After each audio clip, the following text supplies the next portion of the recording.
Assalamualaikum warahmatullahi wabarakatuh. Saya Mutiara Kusuma Putri dari SMPN 1 Solokan Jeruk akan mereview sebuah buku yang ada di tangan saya, yaitu yang berjudul Pesantren Impian. Buku ini ditulis oleh Asma Nadia dan diterbitkan oleh Asma Nadia Publishing House.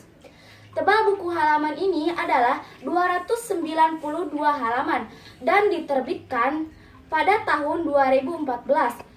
Buku ini menceritakan kehidupan 15 orang gadis dengan masalah hidup yang rumit. Mereka tinggal di pesantren impian yang terpencil. Setelah mendapat undangan misterius untuk menetap di sana selama 1 tahun, pesantren itu terletak di pulau yang terpencil yang jarang diusik oleh pihak luar. Bahkan tidak tercantum dalam peta. Namanya Pulau Lok Jempa di Provinsi Daerah Istimewa Aceh. Pesantren itu juga menyediakan pendidikan setara SD sampai SMA bagi masyarakat sekitar. Di samping itu juga terdapat tempat rehabilitas bagi pemuda dan pemudi yang bermasalah dengan latar belakang yang berbeda-beda. Dari 15 orang penghuni baru itu memiliki masalah di masa lalu. Ada yang model seksi, bandar narkoba, debt collector, ada juga yang memiliki anak tanpa suami. Yang banyak diceritakan dari buku ini adalah Rini, Eni, dan perempuan yang disembunyikan identitasnya, yaitu yang sering disebut si gadis. Rini hamil karena korban pelecehan, yang melecehkannya juga misterius. Keluarga Rini malah menuduh pelakuan bejat itu kepada pembantu yang ada di rumah, yaitu si Bagus. Si Bagus dan ibunya tidak diberi tindakan keras oleh keluarga Rini. Keluarga Rini memasukkan Rini ke dalam pesantren impian untuk menetap di sana karena tidak mau membuka aib keluarganya. Ada pula si gadis. Si gadis dulu ia pejuang keras dan memiliki sosial yang sangat tinggi. Ia menampung beberapa anak jalanan dan membiayainya dengan bekerja serabutan. Ketika ia sedang melakukan perampokan di beberapa hotel, ia tidak sengaja membunuh seseorang di hotel itu karena ingin mempertahankan harga dirinya. Kemudian, untuk menghindari kejaran dari polisi, si gadis mendapat undangan untuk menetap di pesantren itu. Sementara si Eni adalah polwan yang sedang menyamar untuk menyelidiki kasus pembunuhan di hotel itu. Diduga pelakunya dari 15 orang gadis yang sedang bersembunyi dan merehabilitas. Masalah mulai muncul ketika si kembar Santi dan Sinta mengalami sakau dan menemukan obat-obat terlarang yang cukup besar di tas butet. Yanti terbunuh oleh orang yang tidak dikenal. Adanya juga teror kepada para santriwati. Keadaan pesantren menjadi kacau. Para penghuni pesantren menjadi cemas dan ketakutan karena dari 15 orang gadis tersebut ada seorang pembunuh. Konon, ia datang untuk merehabilitas orang yang membunuh Yanti dan meneror para santriwati. Dia adalah paman Rini sendiri.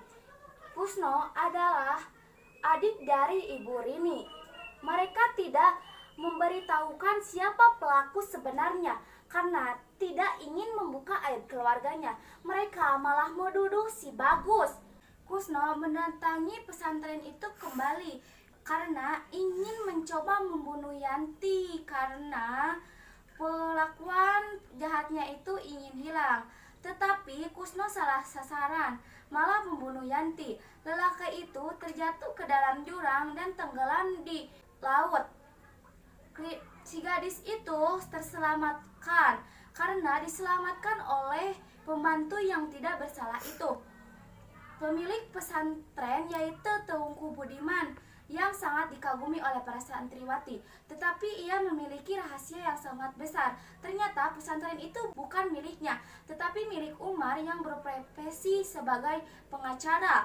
Berkat kepekaan, kebijakan, dan kepintaran Umar, masalah di pesantren itu berhasil teratasi. Umar adalah pemuda gagah. Ia dulu memiliki kebun ganja, tetapi keluarganya meninggal karena korban kebakaran. Ia bertaubat dan melanjutkan bisnisnya kembali dan membangun pesantren impian.